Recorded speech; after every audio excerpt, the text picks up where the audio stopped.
দুই পক্ষের ধান কাটাকে কেন্দ্র করে নারীদের উপর লাঠিচার্জের অভিযোগে চাঁপাইনবাবগঞ্জের গোমস্তাপুর থানার ভারপ্রাপ্ত কর্মকর্তা রইসউদ্দিনকে প্রত্যাহার করা হয়েছে। মঙ্গলবার দুপুরে তাকে প্রত্যাহার করে রাজশাহী রিজার্ভ ফোর্সে যোগদান করতে নির্দেশ দিয়েছে কর্তৃপক্ষ।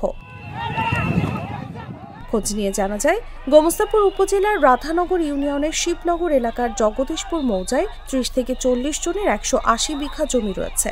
তবে এসব জমি নিয়ে দীর্ঘ সময় ধরে ঝামেলা চলে আসছে স্থানীয় বাসিন্দা রফিকুল ইসলামের সঙ্গে বেগপুর গ্রামের আজগর আলী সহ কয়েকজন ব্যক্তির। গত 1 মে সকালে এসব জমিতে যন্ত্র দিয়ে ধান কাটছিলেন। এই সময় এলাকার নারীরা যন্ত্র দিয়ে কিভাবে ধান কর্তন করে তা দেখতে গিয়েছিলেন। এতেই বাধে বিপত্তি। আমরা ধান কাটা মেশিনটা দেখতে গেছিলাম, অনেক পুলিশ আসছিল। পুলিশ এসে আমরা রাস্তার মিডিল ছাড়াচ্ছি, রাস্তার পাশে দাঁড়িয়ে আছি।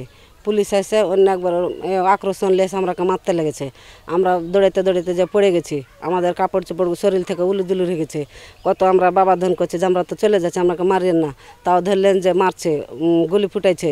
মেয়েরা আমরা সাইডে বসে আছি, যে দেখছি দেখা মাটি ওরা এত বড় বড় একবারে আপনার লাঠি লেলেছে, এরকম মোটা মোটা লাঠি লি আইসি কোনো কথা লাই সরাসরি পিটতে লেগেছে। হারাকে হটতে কিচ্ছু করতে কহিলে না, আসে টাইসে এই মার নে সেই মার, মারতে মারতে আদি মেসে আগে মারলে মারতে মারতে তখন আর পরকার পুলিশ গেলা সবাই মারতে লেগেছে। বন্দুকের বাড়ি বাড়ি খালি গুতাইছে, এগলে তেগলে তো গুতা দিচ্ছে আর গাল দিচ্ছে, খিচড়ানি করে মুখের ভাষা খারাপ করছে আর গুলি রবার্টের গুলি আর ছাড়ছে আর মাছ ছাড়ি এমন ভয় দেখাচ্ছে, তাড়ে তাড়ে পালিয়ে যাচ্ছে। হারা জানের ভয় যে চলে যাচ্ছি, হারা চলে যাচ্ছি, তাও ঠাঠে চলে যাচ্ছে, পা লড়তে পারি না, তাও মারছে।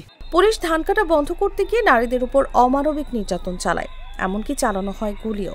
এতে গুরুতর আহত হয়ে হাসপাতালে চিকিৎসা নেন অন্তত 11 জন নারী। এমন ভিডিও সামাজিক যোগাযোগ মাধ্যমে ভাইরাল হলে গোমস্তাপুর থানার ভারপ্রাপ্ত কর্মকর্তা রইসউদ্দিনকে প্রত্যাহার করা হয়।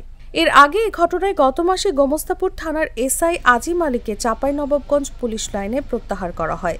স্থানীয়রা জানান, শুধু লাঠিচার্জ নয়, ঘটনাস্থলে পুলিশের পক্ষ থেকে ছোড়া হয় রাবার বুলেট। অভিযোগ রয়েছে, গোমস্তাপুর থানার ভারপ্রাপ্ত কর্মকর্তা রইসউদ্দিনের উপস্থিতিতে ও নির্দেশে এই লাঠিচার্জের নেতৃত্ব দেন একই থানার সাবেক উপপরিদর্শক আজিম। গোমস্তাপুর থানার ভারপ্রাপ্ত কর্মকর্তা রইসউদ্দিন লাঠিচার্জের বিষয়টি অস্বীকার করে বলেন, কায়েমপুর ইউনিয়নের জগদীশপুর মৌজায় 180 বিঘা জমি নিয়ে দুপক্ষের মধ্যে ঝামেলা চলছিল অনেক আগে থেকে। পরে আদালতে মামলা করে জমির মালিকানা পায় রফিকুল ইসলামের পক্ষ, কিন্তু বিষয়টি নিয়ে থানায় মামলা করেছেন আজগর আলীর পক্ষের লোকজন।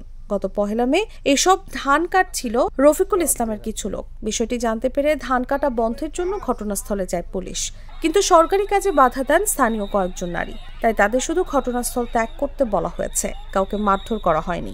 চাঁপাইনবাবগঞ্জ পুলিশ সুপার মোহাম্মদ রেজাউল করিম বলেন, গোমস্তাপুর উপজেলায় আইন শৃঙ্খলা রক্ষা ছাড়াও নারীদের উপর লাঠিচার্জের একটি ভিডিও দেখে গোমস্তাপুর থানার ভারপ্রাপ্ত কর্মকর্তা রইসউদ্দিনকে প্রত্যাহার করা হয়েছে।